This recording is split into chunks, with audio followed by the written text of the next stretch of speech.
Bonjour à tous, pour ceux qu'on n'a pas encore croisés. Merci d'être là pour cette dernière conf. Dernière 2 jours passionnants, comme toujours, sous le soleil. Ok, on va commencer. On est là pour se parler aujourd'hui. Je ne sais pas si je peux avoir le PowerPoint à l'écran. Ça serait parfait. Ça arrive?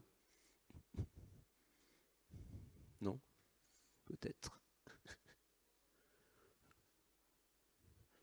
Il y est, bah autant pour moi. Allez, celle-là, elle est pour moi. On est là pour se parler de stratégie digitale et de tout le cycle de réflexion qui va nous amener de la stratégie digitale jusqu'à un cahier des charges dans le cadre d'une refonte de site web, de création de site web ou autre dispositif web de quelque nature que ce soit. On va se poser un certain nombre de questions, surtout mettre les pieds dans le plat sur certains sujets. L'objectif est de balayer très large les différents sujets. On ne va pas avoir le temps, bien sûr, de rentrer dans le détail de chacun des points. Je vais essayer de garder quelques minutes à la fin pour un temps d'échange et questions-réponses. L'idée étant pour moi de vous faire un minima, si ce n'est prendre conscience, en tout cas vous appuyer sur les points les plus critiques qui doivent être traités, si possible en amont de votre cahier des charges et en tout cas à un moment donné de votre réflexion pour avoir derrière un résultat efficient et performant. Donc l'objectif est d'avoir une vision globale et transversale de ce sujet-là. Construire un site web, c'est quoi? C'est un peu comme un projet de construction de maison. Je ne sais pas si certains d'entre vous ont vécu l'expérience. C'est un peu la même aventure, parce qu'on parle vraiment d'une aventure. C'est moi ou il y a un sifflement dans le micro? Non, c'est bon?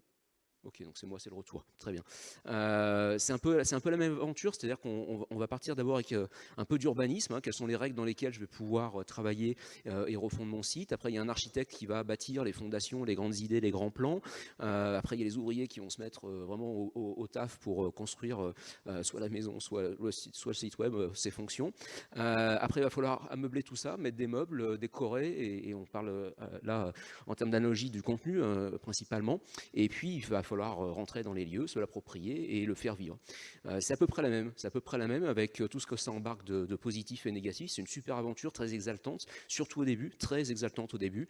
Et puis après, quand arrive la livraison et les inévitables bugs, bah, c'est un peu moins fun, un peu moins cool, surtout quand il faut alimenter du contenu en permanence. Donc c'est un peu le même cycle émotionnel. Et surtout, ce qu'on se rend compte, c'est que c'est jamais fini, il faut le savoir. Une fois que vous aurez votre site web, ça sera que le début, soit des emmerdes, soit d'une belle aventure, ça va dépendre. Donc là, tous ceux qui ont vécu déjà l'aventure de la construction d'une maison se disent globalement ça, hein, ça va être compliqué, on est mal. Et puis les plus ambitieux, les plus optimistes vont se dire cool, on va prendre une AMO et ça va régler tout le problème. Je ne suis pas là pour vous convaincre de l'un ou de l'autre, de prendre une AMO ou pas, je ne suis pas là pour vendre la sauce, loin de là. Je suis là pour vous expliquer pourquoi potentiellement vous pourriez avoir besoin d'une AMO et ce que vous pourriez éventuellement faire en autonomie, mais surtout quels sont les points de vigilance. Donc l'objet, c'est pas l'AMO, on se reposera la question à la fin, c'est pas l'objet de cet atelier, mais simplement se dire que l'AMO va pas pouvoir résoudre tous vos problèmes, il va falloir que vous en résolviez un certain nombre, voire même un bon paquet par vous-même ou avec vos partenaires. On a 60 minutes, donc plus que 55, pour se parler de stratégie versus digital. Digital, on n'y amène pas toujours de la stratégie. L'idée, c'est vraiment d'en amener.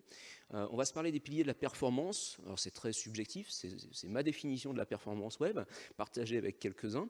On va se parler de cadre, de contraintes, de contenu, de design, de technique. Bref, tout ce qui compose, tout ce qui fait la performance d'un dispositif web, avec un petit bonus SEO et pilotage de la perf à la fin, mais c'est plus le clin d'œil qu'autre chose. Et puis on pourra enfin se poser la question, une fois qu'on aura passé tout ça en revue, de l'organisation du chantier et donc de savoir quelle est l'organisation qu'il faut monter, à la fois d'un point de vue acteur, quels sont les acteurs que je veux mettre autour de la table, est-ce qu'il me faut une AMO ou pas, mais surtout est-ce que je veux une agence web, est-ce que je veux un ensemble de freelance, est-ce que je veux des designers, des graphistes, des rédacteurs de contenu, est-ce que j'en ai en interne ou pas, comment est-ce qu'on constitue l'équipe élargie pour participer à ce gros chantier et comment est-ce qu'on l'organise, y compris d'un point de vue juridique, avec nos contraintes d'appel d'offres. Voilà à peu près pour le sommaire.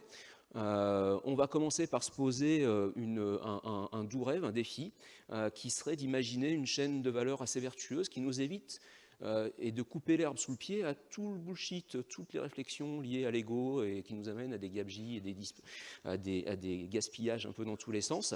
Bref, tout ce qui est de l'ordre de la commande. Voilà, j'ai fait ça parce qu'on m'a demandé de. Malheureusement, on le voit tous les jours.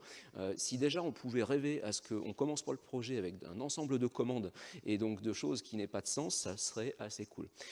Pour faire, on a une arme qui est assez simple, hein, c'est de partir de la strate. Partir de la strate touristique d'abord, parce que le digital, ça ne doit être qu'au service d'une stratégie touristique. Quelles sont vos missions? Quelle est la mission de l'OGD que vous représentez? Est-ce que vous êtes là pour aller chercher plus de touristes, moins de touristes, des touristes différents, des touristes à des moments différents? Vous êtes là pour développer un certain type de tourisme, etc. Quelle est la mission? On en a largement parlé pendant les 2 jours, notamment au niveau de la responsabilité, mais pas que. Est-ce qu'on est sur de l'inclusif ou pas? C'est le genre de choses qui doit ensuite justifier les choix que vous ferez au niveau digital, puis au niveau de votre site web. Quels sont les enjeux stratégiques liés notamment au projet de territoire? Qu'est-ce que vous voulez faire de votre destination à l'échelle de 5 ou 10 ans? Il faut se poser ces questions-là quand on travaille sur un site web. Quelles sont les clientèles ciblées? Pas les clientèles actuelles, hein, enfin, il faut les prendre en compte, mais pas que, surtout les clientèles ciblées. Cette stratégie touristique, elle doit permettre de poser les fondamentaux pour définir la stratégie digitale. C'est la deuxième étape, stratégie digitale. On va se poser les questions au niveau de l'ambition. Quelle est notre ambition vis-à-vis de ce site web, puisqu'on parle d'un site web? Est-ce que on veut développer, pour faire plaisir lors des conseils d'administration, le nombre de pages vues, le nombre de visiteurs web, ou est-ce qu'au contraire on veut faire de la vraie performance, faire de la conversion? Est-ce qu'on veut vendre des choses? Est-ce qu'on veut convaincre de venir la destination?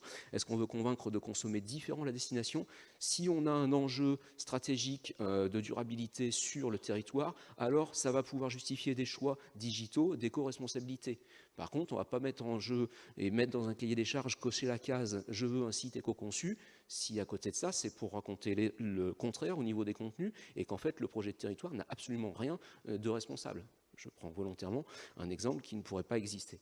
Donc, on doit parler, on doit justifier et asseoir ces décisions sur la stratégie touristique avant tout, les cibles et moyens bien évidemment, et puis tout ça va définir l'écosystème digital au sein duquel on va avoir des dispositifs digitaux, plusieurs sites web, plusieurs réseaux sociaux, différents leviers de captation, etc. Donc tout ça, on a cette chaîne, et le dispositif digital, c'est tout sauf un ensemble de fonctionnalités.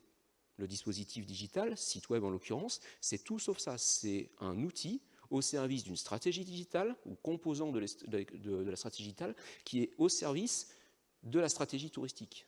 On est bien dans ce sens-là. Si on n'est pas clair au début sur la stratégie touristique, et en tant que, entre guillemets, MO, parce qu'on est loin d'être sur cet angle-là, mais nous, en tant qu'MO, quand on joue ce rôle-là, bien souvent, on se pose des questions de l'ordre de la stratégie touristique, parce que c'est pas défini, c'est pas réglé. On n'est pas clair sur les enjeux et les parties pris de la stratégie touristique. Alors, on nous parle de faire le cahier des charges du site web.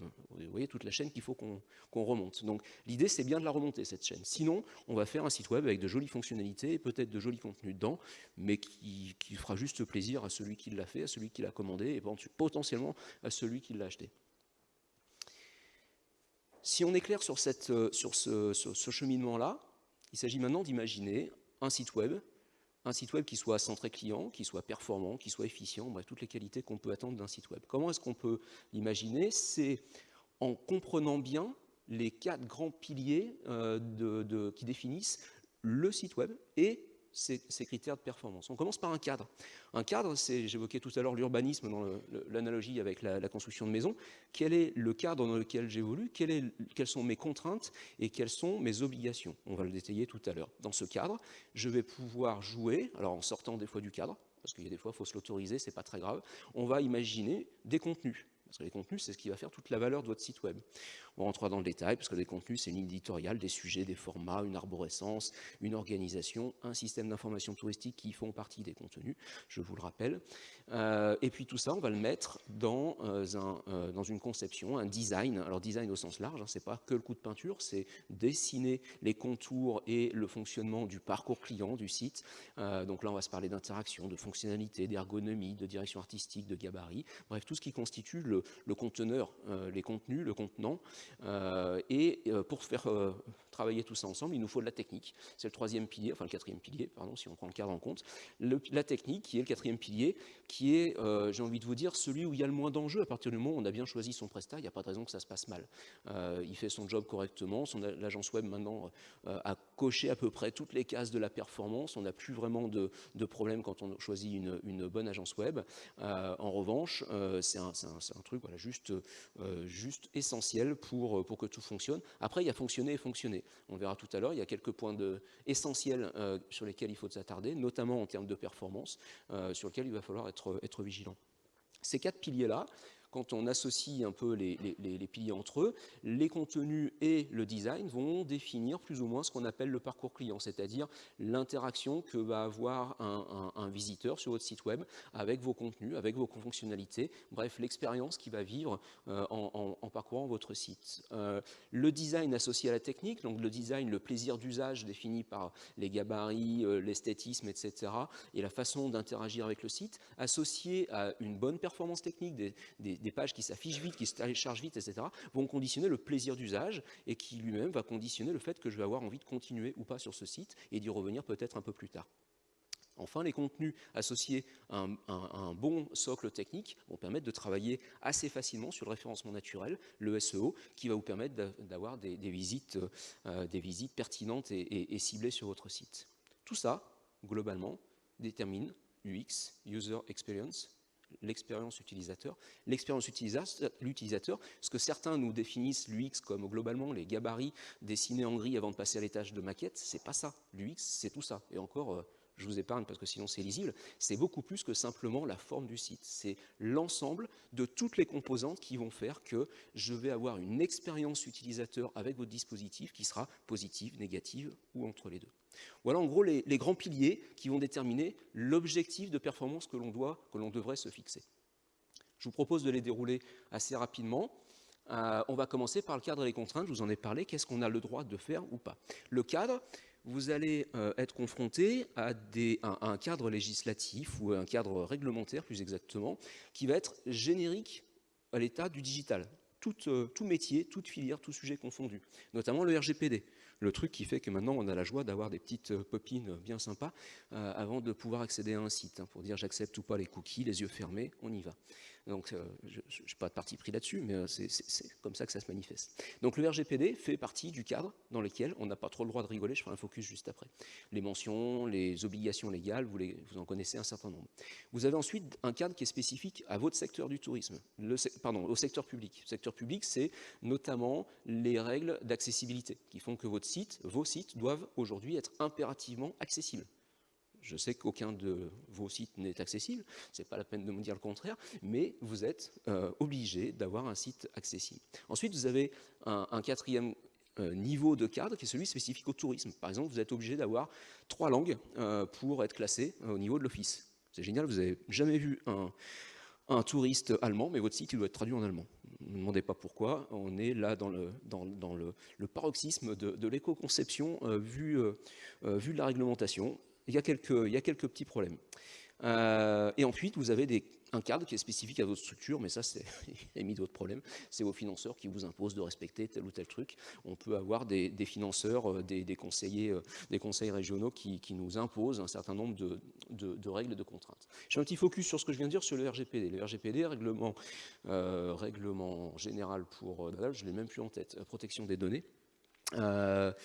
C'est ce qui vous oblige de recueillir le consentement de vos utilisateurs sur le dépôt des cookies qui vous permet de déposer un analytics, par exemple, pour avoir des stats. C'est obligatoire depuis avril. Clairement, ça fait chier un peu tout le monde, hein, mais c'est obligatoire, vraiment obligatoire, vraiment pour le coup. C'est-à-dire qu'il y a des sanctions qui commencent à tomber, même si vous n'êtes pas les premiers visés, ça va arriver. Le dispositif doit impérativement être conforme, il y a des solutions relativement simples et les agences web sauront pour l'essentiel vous apporter les bonnes solutions, mais dès votre cahier des charges, puisqu'on est en train aussi de préparer la fin de l'atelier, dès le cahier des charges, pensez bien à ce qu'on impose un dispositif conforme, strictement conforme au RGPD. Attention, ça va signifier que si vous restez sur Analytics, vous allez perdre 60% de vos stats. Pas 60% de vos visiteurs, hein, ils viennent toujours. Hein. potentiellement, ils s'arrêtent à la home page parce que le gros truc que vous leur claquez dans les yeux les décourage un petit peu, mais vu qu'il est partout pareil, c'est pas trop gênant. Par contre, dans les stats, c'est minimum 60% en moins. Donc ayez-le en tête parce que ça fait mal quand on enlève tous les visiteurs qui ne sont pas venus l'année dernière à cause du Covid et qu'on enlève encore 60% sur Analytics à cause du RGPD, on s'amuse à éplucher les stats l'année d'après. Donc c'est un sujet vraiment important, ne rigolons pas avec ça, il faut vraiment qu'on soit conforme. Le deuxième sujet sur lequel il ne faudrait pas rigoler, et je prépare d'ailleurs un billet lundi sur le sujet, c'est le RGA, le référentiel général d'amélioration de l'accessibilité, donc le problème de l'accessibilité numérique des sites web. C'est une obligation légale depuis très longtemps, qui devient de plus en plus obligatoire, de plus en plus imposée, mais qui est toujours pris par un peu avec dédain. On ne sait pas trop pourquoi. Est-ce que c'est nous les AMO, les conseils, qui ne vous incitons pas assez à y aller, ne nous imposons pas d'y aller? Est-ce que c'est vous qui ne le comprenez pas en tant qu'OGD, vous ne voyez pas trop l'intérêt parce que ça coûte plus cher, etc. Bon, bref, il y a un sujet, on ne sait pas trop pourquoi finalement on n'arrive pas à passer la vitesse supérieure. C'est possible aujourd'hui. Il y a encore quelques années, c'était compliqué d'avoir un site conforme et accessible. Aujourd'hui, c'est largement possible. On a des exemples qu'on a accompagnés ou pas, peu importe, mais de sites aujourd'hui 100% conformes à la réglementation RGA et des sites qui sont tout aussi séduisants que d'autres qui ne le sont pas. Donc, on a aujourd'hui les solutions techniques, les solutions en termes de conception également, parce que c'est un sujet qui se prend dès la conception, pour avoir un site 100% conforme à l'accessibilité. C'est un vrai sujet, on parle beaucoup de tourisme et de numérique responsable. Si on pouvait mettre l'inclusivité dans le responsable, je pense que ça serait un bon signal. Donc essayons d'intégrer ça. Il y avait hier un atelier sur l'accessibilité physique sur le territoire. On déploie beaucoup de moyens pour rendre accessible aux handicapés et aux personnes à mobilité réduite nos infrastructures physiques. Peut-être que ça serait pas mal de faire la même chose sur le web, et ça coûte accessoirement beaucoup moins cher. Pour ça, il vous faut une agence web qui soit compétente, qui sache de quoi ça parle. Là, on commence à filtrer un petit peu les agences. Il faut accepter certaines contraintes, il y en a, pas énorme, on sait les contourner, mais il y en a. Il faut de la formation interne. C'est un sujet que vous devez prendre bien en amont de votre réflexion de site web. C'est d'abord d'avoir des équipes en interne capables de produire des contenus, d'intégrer des contenus dans un CMS qui respectent les critères d'accessibilité. C'est vraiment essentiel de le prendre en amont. Il vous faut de la formation et de la montée en compétences internes, et puis un budget supplémentaire, parce que si on veut être 100% conforme, il va falloir un petit peu plus de budget que pour un site qui ne l'est pas. Il vaut mieux se le dire tout de suite, c'est clair. Je vous ai mis un exemple d'un site qui est, ma foi, assez inspirant et qui est 100% conforme, qui est a priori, je dis a priori parce qu'on n'a pas de données fiables là-dessus, qui serait a priori le premier site de destination 100% accessible. Mais si on a des exemples, des contre-exemples, je veux bien, ça me permettra d'élargir mon benchmark. Voilà, qui se traduit notamment par une déclaration d'accessibilité 100% certifiée conforme par un cabinet d'audit. Je referme cette parenthèse, on repart sur le cadre donc des contraintes légales et également de l'environnement qui définit le cadre dans lequel vous évoluez. Donc vous avez dans votre environnement digital interne, vous allez avoir des éléments qui est intéressant de prendre en compte pour travailler sur les synergies avec vos autres éléments de l'écosystème. Vous allez avoir un système d'information touristique que l'agence va devoir intégrer, bien sûr, ça c'est du très classique, des systèmes tiers dits métiers, donc la gestion de la relation client, la réservation, qui va vous permettre d'interagir avec ces briques et votre site web, et puis des systèmes tiers très génériques, comme la cartographie, les médiathèques, les réseaux sociaux, bref, c'est un ensemble de sujets techniques, entre guillemets, mais qu'il faut avoir en tête quand on réfléchit au cahier des charges et quand on réfléchit à la stratégie pour savoir sur quoi on va pouvoir s'appuyer et quelles sont les interactions qu'on va pouvoir imaginer avec les systèmes tiers. Je pense notamment CRM et RSA, plus particulièrement, qui doivent être complètement intégrés, pris en compte dans le parcours client. Petit focus sur les systèmes tiers quand même. On avait souvent, maintenant en éco-responsabilité, on commence à réduire un petit peu la liste des courses. On a souvent tendance à charger la barque sur les trucs qu'on voudrait intégrer, la CRM, la photothèque. On voudrait que la photothèque qu'on gère par ailleurs, elle soit alimentée au CMS, branchée sur le CMS pour qu'on n'ait pas de double saisie, etc. Ok, tout ça c'est très bien, mais ça coûte. Donc posons-nous la question juste de est-ce que c'est vraiment utile et est-ce que c'est vraiment viable? Parce que ça c'est bien, ça s'intègre à l'environnement, ça fluidifie certains parcours, parce qu'effectivement une demande de séjour que je vais recevoir directement dans ma CRM, c'est plus facile à traiter que si je recevais un mail, très bien, sauf que c'est en face potentiellement de la complexité additionnelle, potentiellement et très certainement des temps de chargement aléatoires si j'interagis avec des systèmes hébergés. Je pense notamment à la cartographie. Quel est l'intérêt, par exemple, d'avoir une cartographie dynamique avec une carte générée en temps réel sur la fiche d'un prestataire proche de zéro? Chaque fiche SIT que vous consultez aujourd'hui sur 90% des sites web fait appel à une ressource externe, donc des temps de chargement, donc une dépendance, etc. On mettrait une image fixe générée toutes les nuits sur la fiche en dur, ça aurait le même résultat, ce serait plus rapide à charger et il y aurait moins de dépendance. Donc des petites astuces comme ça qui permettent de réduire la dépendance au système tiers externe. Le système tiers externe, c'est surtout du code additionnel en plus. Du code additionnel, c'est pas éco-responsable, c'est une chose, mais en plus, il faut le maintenir, ce qui est encore moins éco-responsable. Moins de code, mieux ce sera. Ça, c'est le cadre et les contraintes, c'est le plus relou au début. Il faut y passer, mais ce n'est pas ce qui apporte vraiment de la valeur. Ce qui va apporter de la valeur, c'est le contenu.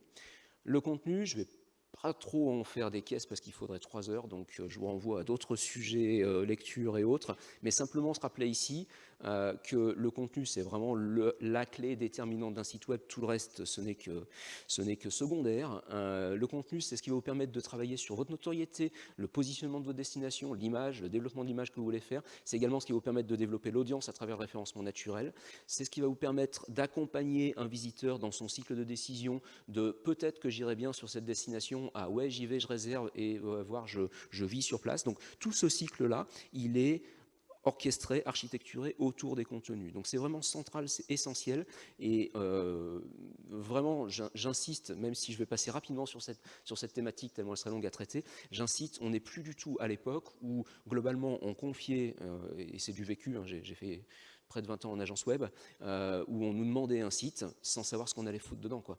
On nous demandait juste un site web avec un concept ergonomique, en gros quelque chose de beau, et puis une fois que le site était en ligne, on se disait tiens, qu'est-ce qu'on rédige, qu'est-ce qu'on met dedans? Et là on se retrouvait avec 5 pages devant, au début de l'arborescence, qui disaient le truc génial numéro 1, le truc génial numéro 2, le truc génial numéro 3, et la deuxième page c'était du SIT, de la liste et de la fiche. Valeur 0. Aujourd'hui, ce n'est plus possible de fonctionner comme ça. Donc vraiment, le cycle de décision, il ne fonctionnera, il ne sera pertinent et efficient qu'à partir du moment où on va avoir des contenus qui sont mûrement réfléchis, très en amont, et qui pourront d'ailleurs influencer les pratiques touristiques. Aujourd'hui, on en est à imaginer des stratégies qui permettent de capter sur un sujet non éco-responsable pour convaincre le visiteur de détourner son attention vers un sujet connexe qui a autant de valeur mais qui lui est éco-responsable. Je vous la fais courte, tu es intéressé par un grand centre commercial en périphérie, je me référence sur ce sujet-là parce que je suis bon sur ce sujet-là, je t'accueille, je t'explique que c'est là, mais que tu ferais mieux d'aller voir les petits commerçants en centre-ville. C'est bidon ce que je viens de vous raconter comme exemple, hein, c'est très facile, mais en fait, démultiplié à l'échelle de l'ensemble de l'offre touristique, je vous dis que ça peut vraiment cartonner. Surveille l'heure. Je disais, hein, par rapport à ce que je disais sur le fait qu'on nous demandait de faire des sites et puis après d'y bourrer des contenus dedans, le contenu, c'est pas moi qui le dis, c'est Jeffrey Zellman, le contenu doit précéder le design. Si le contenu ne précède pas le design, c'est-à-dire qu'on fait le design au sens large, hein, conception, comme j'ai dit tout à l'heure, si on fait le design et qu'après on imagine les contenus dedans, on fait juste de la déco. Donc il faut à choisir si on veut faire de la peinture ou si on veut vraiment faire de la conception et du design digital. Du contenu, c'est une stratégie de contenu, c'est pas juste un ensemble de contenus avec une belle ligne édito, c'est une ligne édito, oui, avec des objectifs, des cibles, des thématiques, des formats, des tons, bref, tout ce qui va conditionner une ligne éditoriale comme vous feriez sur le print pour votre magazine, mais c'est aussi un plan des contenus. Un plan des contenus, c'est l'inventaire de tous les contenus que l'on va imaginer pour remplir nos objectifs, convaincre l'ensemble de nos cibles sur l'ensemble des sujets pour se positionner, faire de la captation, du positionnement, de la conversion, bref, tout ce que je vous ai dit juste avant. Pour ça, on part pas du contenu, on part plutôt des sujets. De quoi je veux parler? Les centres commerciaux, plutôt du commerce, du shopping. Ok, le shopping, comment je descends? Shopping, j'ai du petit commerce, j'ai les centres commerciaux. Centres commerciaux, qu'est-ce que je réponds? Ah bah je vais répondre que j'en ai un, mais par contre je vais linker vers le petit commerce du centre-ville. Là, le plan des contenus va nous permettre de faire ça, de raconter ces histoires-là à travers un parcours client. Je pars des sujets. Sur un sujet, j'étudie les intentions de recherche. Donc là, c'est un travail de référencement naturel qui permet d'aller à travers les outils Google comprendre les intentions de nos visiteurs. Nos visiteurs, ils cherchent autour de ma destination centre commercial. Ils ne cherchent pas shopping. Juste, ils ne cherchent pas shopping plus destination. Ils cherchent centre commercial, le nom du centre commercial. Bon, bah, à nous de se dire, ok, on entend ça, l'intention, elle est celle-là, on va y répondre. Et puis après, on en fera ce qu'on voudra. Répondre à l'intention de l'utilisateur, répondre à l'intention de recherche, ça doit être une priorité dans un plan de contenu. Un plan de contenu, ça mixe et ça fait chanter ensemble aussi bien l'édito, ce que l'on va rédiger spécifiquement, que l'offre qui est dans le SIT. Le SIT, ce n'est ni plus ni moins que la matière première du contenu et de l'histoire que l'on va raconter. Donc n'oubliez pas le SIT quand vous réfléchissez contenu, sinon vous allez vous retrouver avec ce que je disais tout à l'heure, hein, les 5 pages, vous allez passer de 5 à 50 pages devant le site, et puis à l'intérieur du site, finalement, ça restera les moteurs de recherche avec les hôtels, les restaurants, etc., et les listes aléatoires, et vas-y. Ça, c'est pour le plan des contenus. Et puis une fois qu'on a notre plan des contenus, et qu'on sait tout ce qu'on va devoir produire, 50, 100, 80, 180, 200 contenus peut-être, en moyenne plutôt une centaine, une bonne centaine, contenus à rédiger, et bien là, on va les planifier. On va planifier qui rédige, est-ce que c'est en interne, en externe, quelle équipe je mets, quelle organisation, quels outils pour piloter, pour organiser tout ça. Stratégie de contenu, c'est vraiment un gros sujet sur lequel je vous incite, si vous êtes en cours de refonte ou vous projetez une refonte, de vous y pencher très très très en amont, en tout cas bien avant de recruter votre agence web. Le design, c'est le moment le plus fun de l'histoire. Le design, vous allez vous mettre un petit peu au vert avec votre équipe, vous allez réfléchir, alors peut-être avec votre agence web si vous l'avez déjà recruté, peut-être avec votre agence conseil ou votre AMO, peut-être vous en interne, bref, vous allez vous mettre au vert, réfléchir, tiens, on verrait ça, ça, ça et ça, et puis au bout d'un moment, ça va devenir ce qu'on a en bas, un truc un peu cool, bon, on dessine encore sur papier, et puis ça va devenir un truc un peu plus technique, un peu plus sérieux, dans des logiciels de conception fonctionnelle. À ce moment-là, certes c'est fun, mais il faut quand même avoir quelques principes de conception à privilégier prioritaires. Tout d'abord, mobile first. Je crois que je le détaille plus loin, oui, donc j'y vais pas trop. Mais le mobile first, aujourd'hui, en fait, juste pas se poser la question. La question, elle n'est pas mobile first, pas mobile first, c'est mobile first, dans le tourisme en tout cas, mais juste c'est mobile first, c'est pas mobile only. On en reparlera juste après. L'éco-conception, franchement, elle s'impose à nous.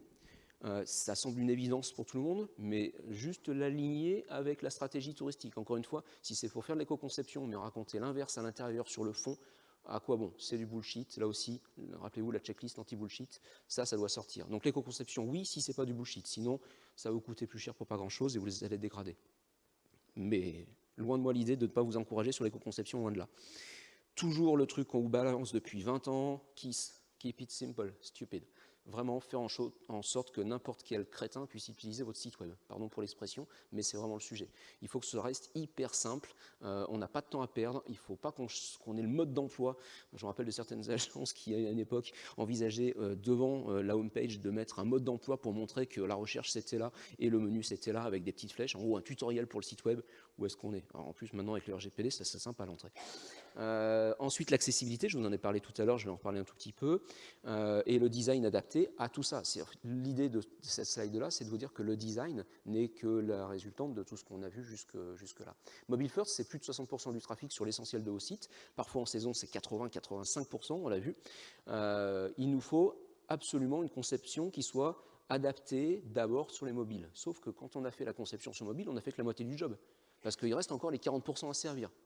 Et dans bien des cas, on se retrouve, quand on demande dans le cahier des charges une conception mobile first, avec une conception mobile first, mais on s'arrête au first. C'est-à-dire que pour le desktop, on va juste rendre le truc plus large, puisque l'écran est plus large. Non, c'est une autre expérience utilisateur, c'est une autre navigation, c'est un autre parcours client quand on est sur desktop. Donc, mobile first, puis desktop.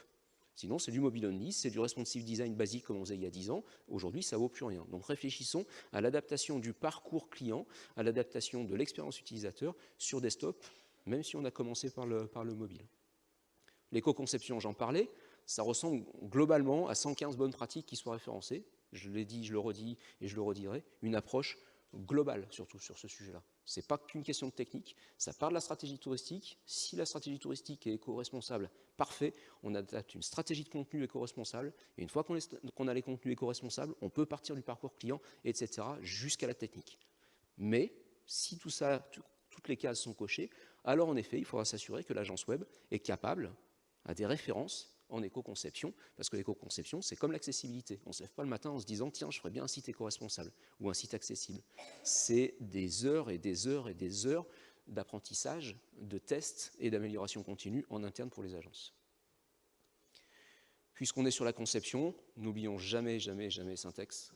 Perfection, elle est atteinte quand il n'y a plus rien. Non pas quand il n'y a plus rien à ajouter, mais quand il n'y a plus rien à retirer. Donc plus que jamais, et encore plus en termes d'éco-conception, sobérisons. Le moins on aura de choses dans notre site, le mieux on se portera.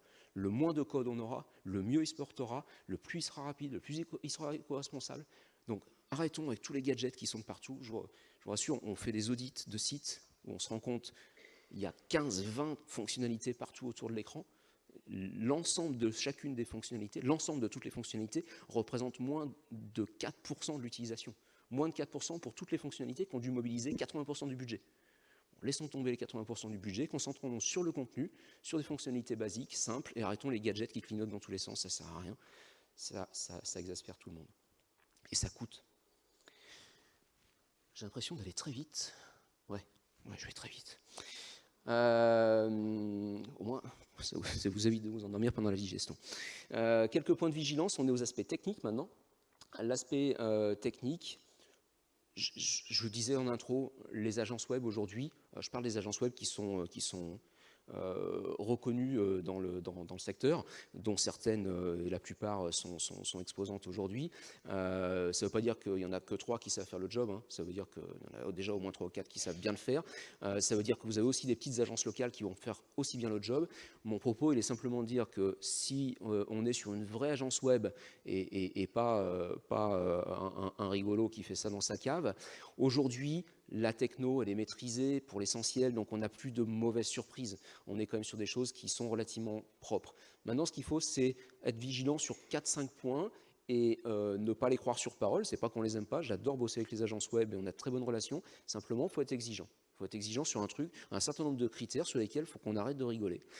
Le choix du CMS, c'est presque plus sujet à partir du moment où vous allez être sur WordPress ou Drupal. Chacun son école, j'ai pas d'avis sur la question, enfin si, mais je le garde pour moi.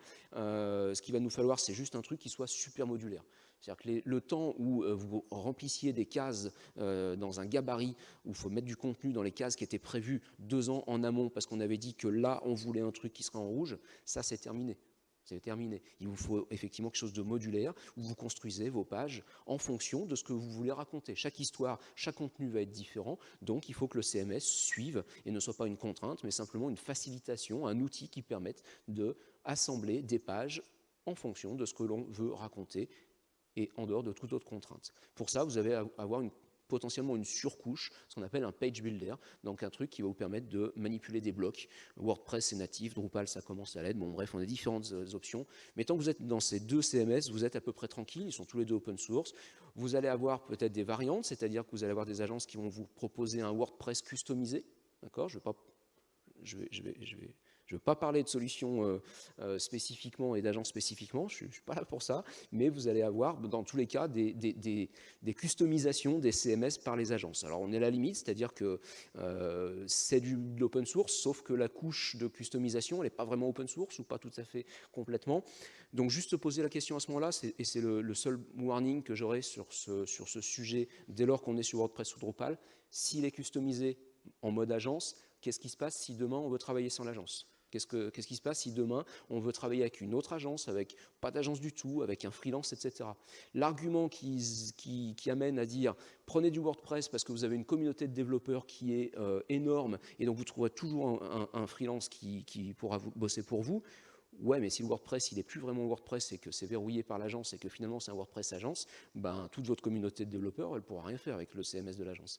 Donc petit point juste de vigilance, qu'on soit précis là-dessus. WordPress, Drupal, parfait. Si c'est d'autres, posez-vous des questions.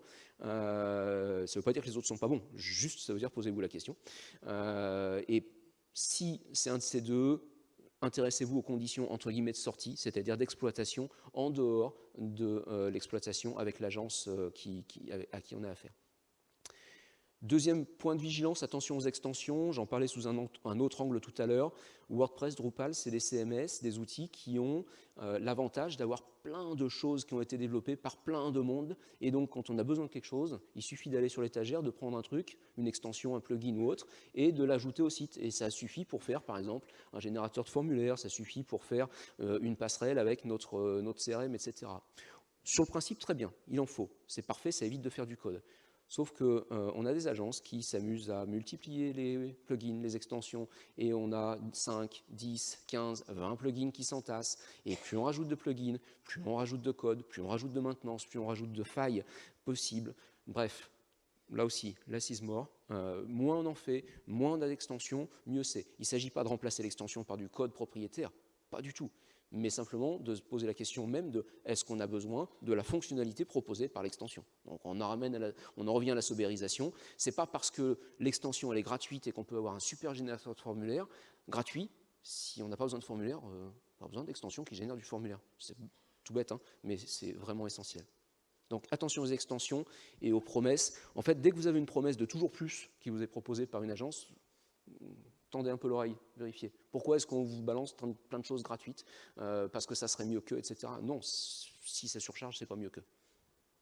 L'intégration du SIT, là je me permets de mettre un petit warning. Les agences dont je vous parlais, qui sont là aujourd'hui, et d'autres qui sont dans l'écosystème, travaillent nativement très bien, avec de l'expérience, sur Rapidae, sur Tourinsoft et autres. Si ce n'est pas le cas, si vous avez une agence locale qui fait un super taf, des super bons, mais qui n'a jamais touché à votre SIT, sachez que vous allez galérer, de toute façon. Vous allez partir dans, pour le coup, une vraie aventure.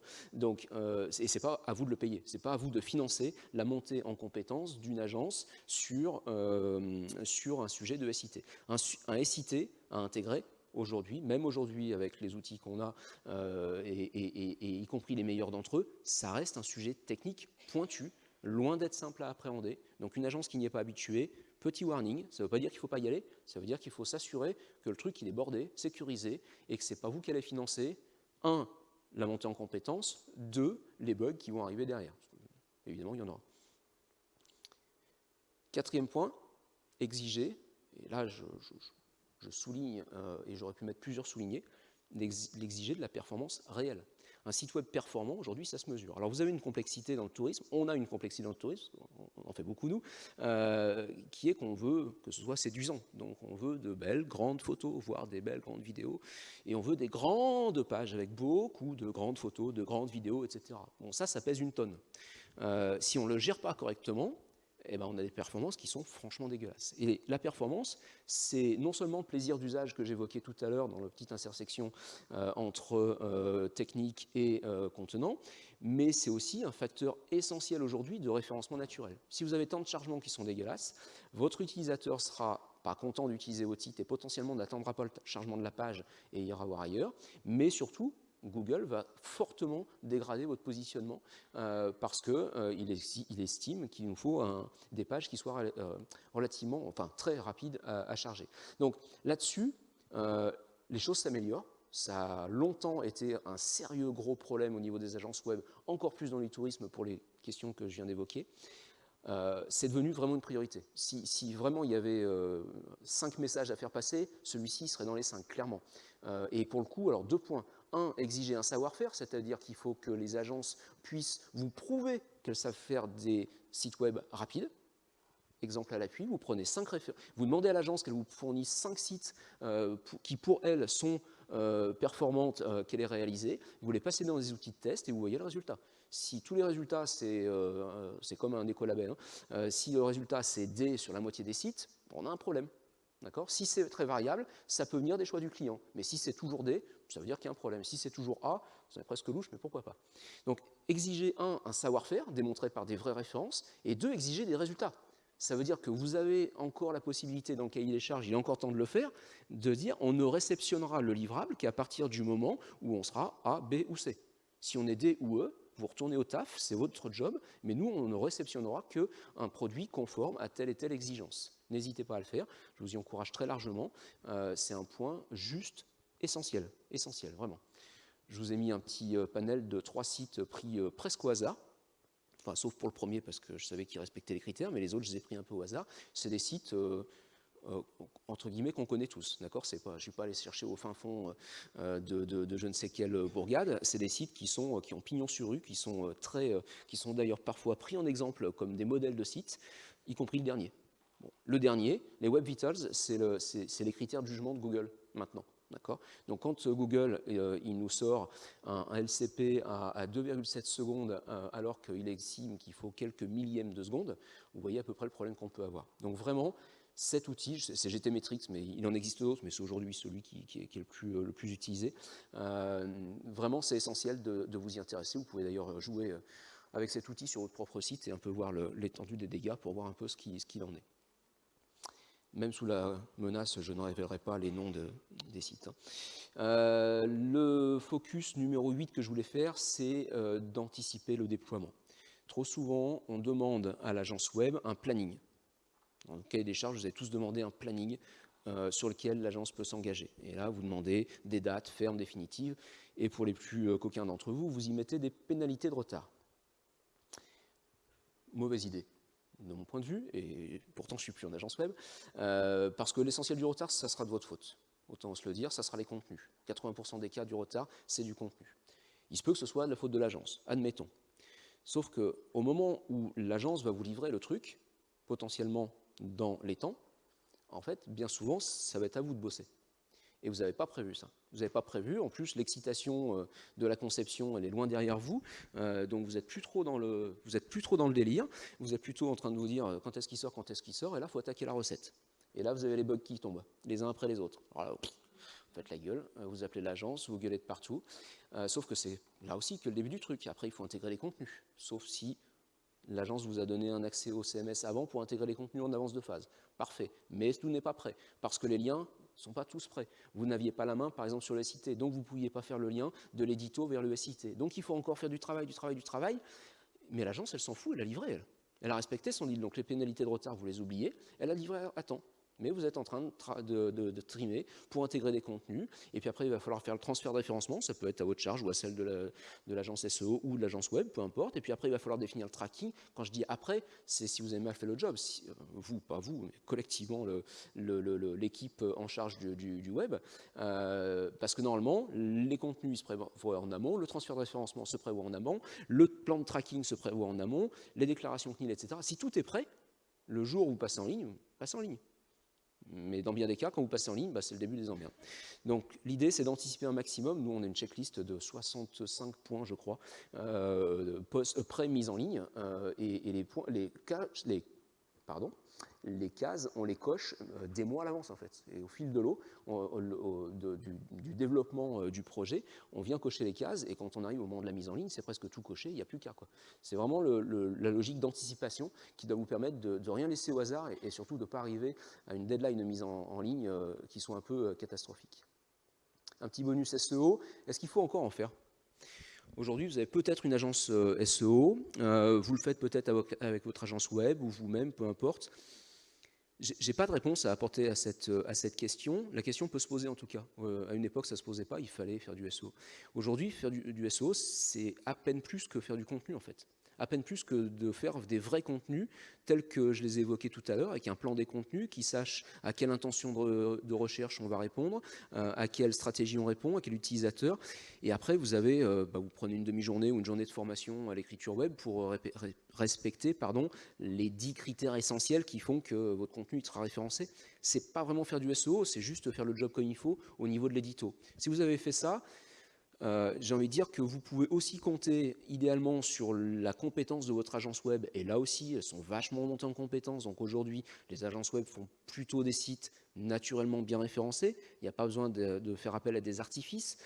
Donc zéro défaut technique sur le plan du SEO, plus du contenu pertinent, on a fait le job, quoi. Si vous rajoutez en plus des performances sur GTmetrix, vous êtes A ou B, globalement on est pas mal. Le petit bonus, ça va être d'entretenir et développer des bonnes relations avec les copains pour faire ce qu'on appelle des backlinks, donc des liens vers votre site qui soient tenus à jour, vers des sites populaires, etc.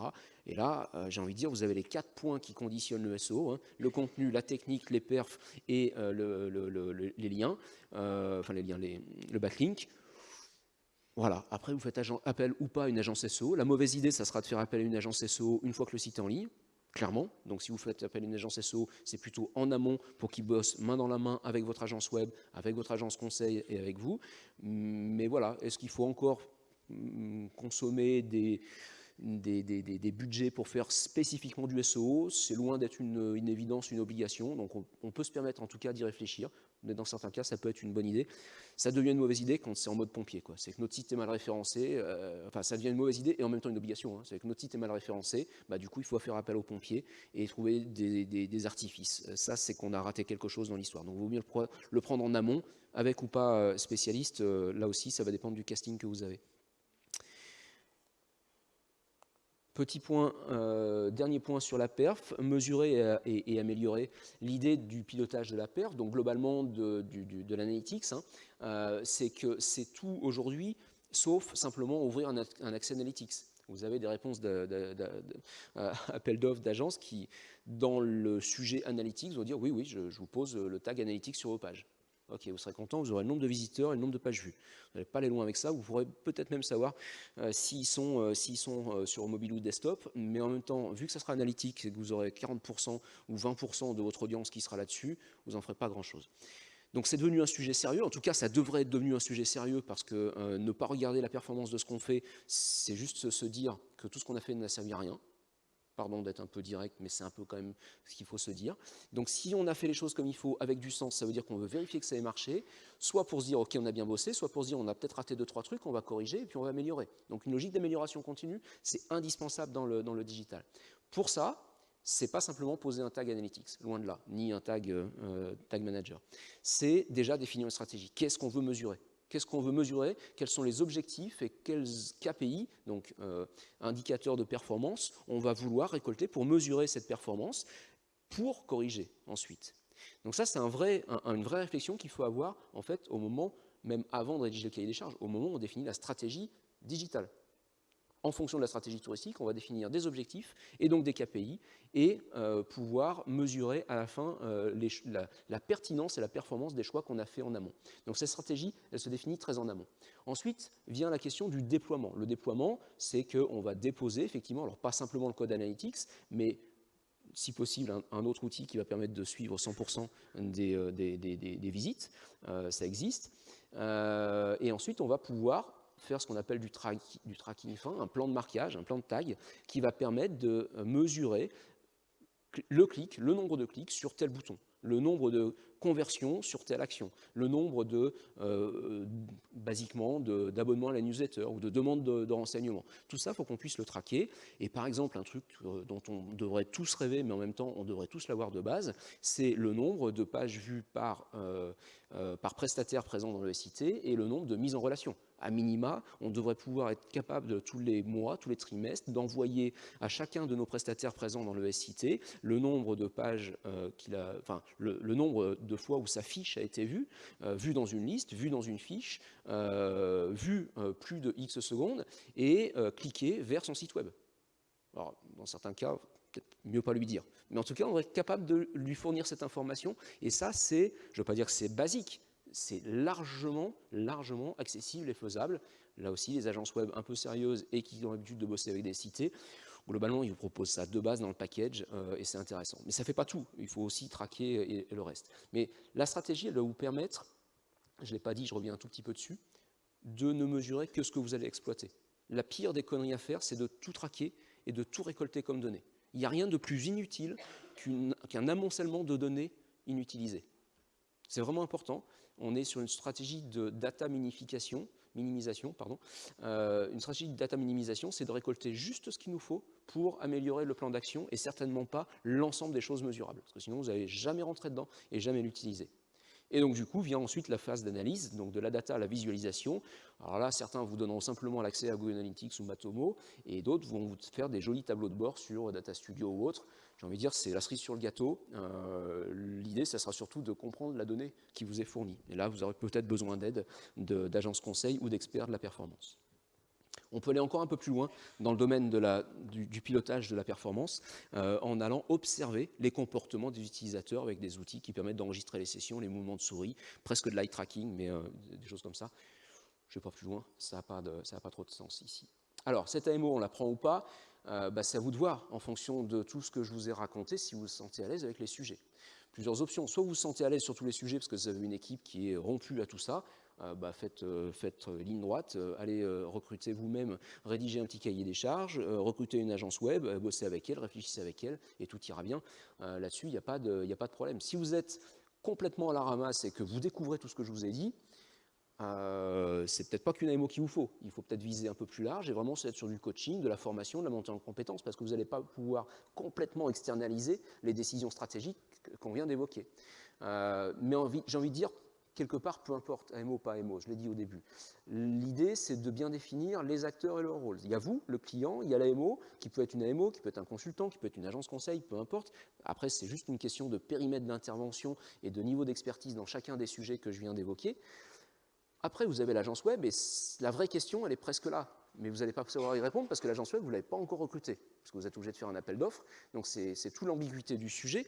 Mais une agence web qui saurait faire parfaitement tout ce que je viens d'évoquer, vous n'avez pas besoin d'AMO, vous n'avez pas besoin d'agence conseil, vous avez juste besoin d'une très bonne agence web qui fasse très bien le job et elle va cocher toutes les cases. Mais vu que vous êtes dans des situations où vous êtes obligé de faire un appel d'offres pour recruter une agence web, à moins de manipuler un petit peu la sélection des agences, mais vous ne le faites pas, bien entendu. Donc vous ne savez pas sur quelle agence web vous allez tomber, et donc il y a une part d'incertitude dans tout ça. Donc je vous laisse vous débrouiller avec tout ça, voir s'il vous faut une AMO ou pas.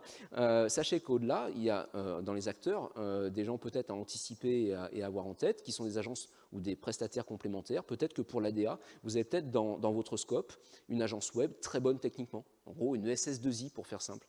Par contre, les maquettes à chier, on va chercher une DA extérieure, un freelance qui peut très bien faire une maquette de site web et la fournir à SS2I qui va faire le site. Des agences SEO, on en a parlé, des agences de contenu, parce qu'il va falloir peut-être au-delà de la stratégie de contenu que vous avez définie globalement, à un moment il va falloir produire ce contenu-là, donc vous allez avoir besoin de photographes, de rédacteurs, de pigistes, etc. Donc tout ça, anticipez-le. Et ce qui est important dans l'idée, et c'est vraiment le message prioritaire de tout cet atelier, bien définir les acteurs, c'est surtout dire qui incarne et lead la stratégie digitale avec tout ce qu'on vient d'évoquer. Qui s'en fait le garant, le représentant? C'est vous? C'est votre agence conseil? C'est l'agence web? Est-ce que vous filez les clés du camion à quelqu'un en particulier? Est-ce que vous répartissez les risques en distribuant un petit peu de la responsabilité à chacun? Ça, c'est peut-être un peu risqué. En tout cas, il faut que quelqu'un, à chaque décision, à chaque instant, sur chacun des sujets, sache se rappeler et rappeler à l'ensemble des parties prenantes pourquoi.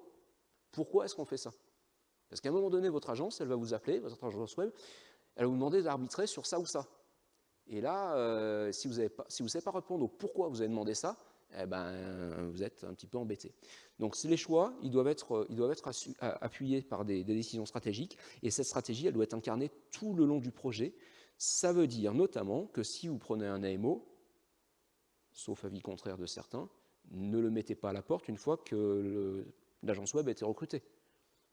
Sinon, ça veut dire que, globalement, tout ce que vous aura fait l'AMO aura du mal à perdurer et à vivre. Vous allez perdre la valeur de tout ce qui a été fait en AMO sur la durée du projet, en tout cas sur des sujets un peu complexes. Donc, voilà, s'il fallait peut-être avoir un avis sur la question, c'est si AMO, alors oui, mais pas juste pour rédiger le cahier des charges, gardez-le au moins pour s'assurer que ce qui a été défini en AMO, écrit dans le cahier des charges, a encore un peu de continuité. Ça ne veut pas dire qu'il faut 200 jours d'AMO derrière, mais au moins sur les phases critiques de réception de délivrable.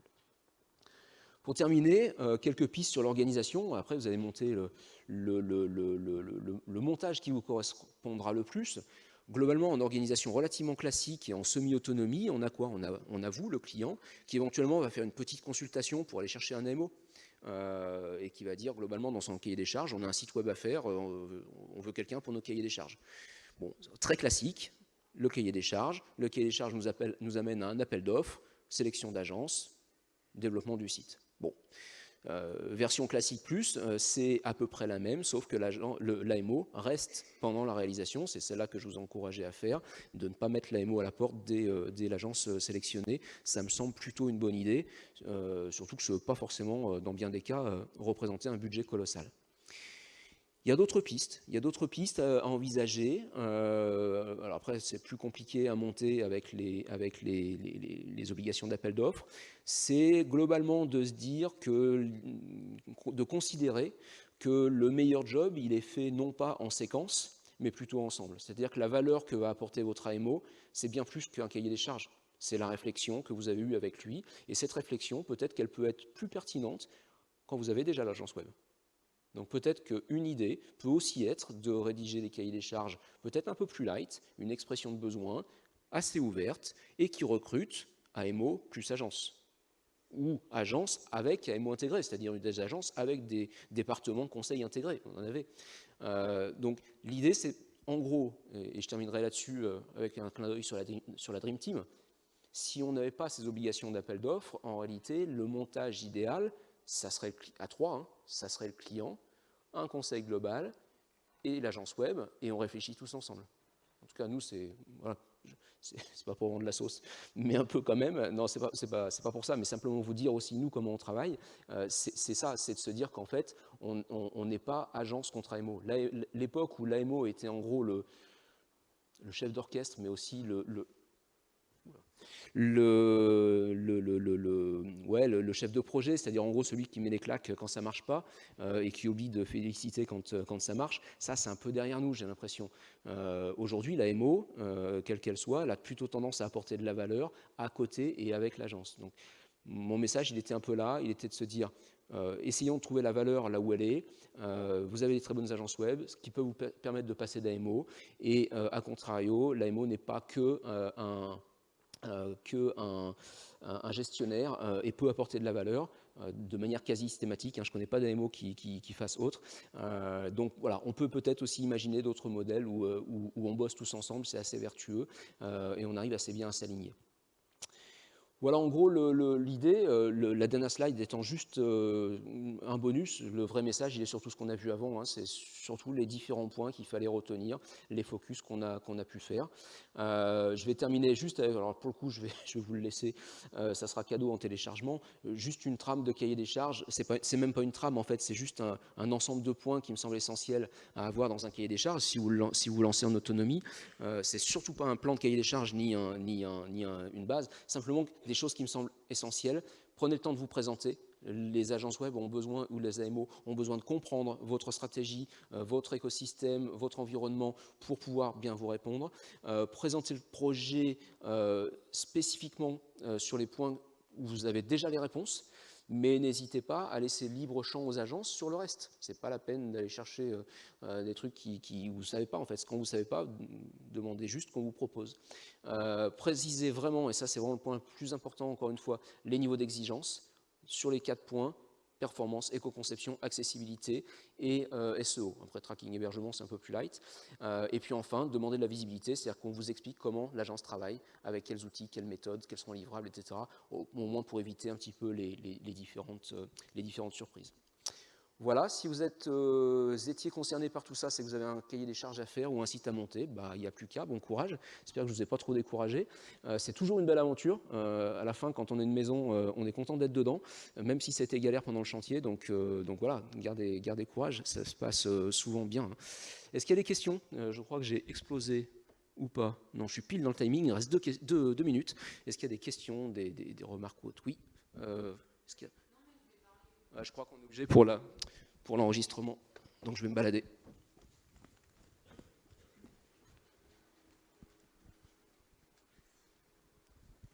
Juste, je voulais savoir,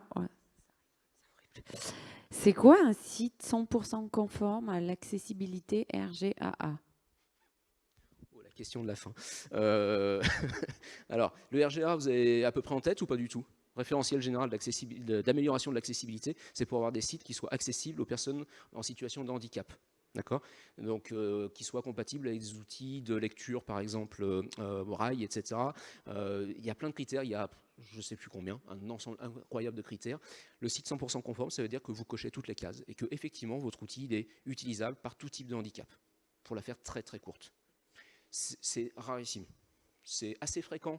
Ça commence à être assez fréquent sur des sites administratifs, mairies, etc. Parce que là, on est sur des services en ligne où vraiment l'obligation d'accessibilité est essentielle. C'est complètement ignoré dans le tourisme parce qu'on nous explique que c'est pas compatible avec la séduction, parce que c'est compliqué, parce qu'on nous explique que ça coûte plus cher, et puis surtout parce que personne n'a encore été aligné. Je crois que c'est 20 000 € l'amende, me semble-t-il. En tout cas, peut-être le rappel sur le deuxième rappel. Et si c'est pas pris en compte en amont, très en amont, c'est mort. Il faudra refaire le site, dans bien des cas. Mais ne sous-estimez pas, l'essentiel de la charge, c'est de votre côté, c'est de la production de contenu compatible, et c'est de l'intégration de contenu compatible. Par exemple, quand vous mettrez une image dans votre CMS, il va falloir décrire l'image. Un exemple tout simple. Hein. D'autres questions? Non? Ok. eh bien, on est pile à l'heure. Je vous remercie. Je vous souhaite une bonne fin de salon, un bon retour dans vos destinations, en espérant que le prochain mois se passe mieux que les 18 derniers. Merci à tous.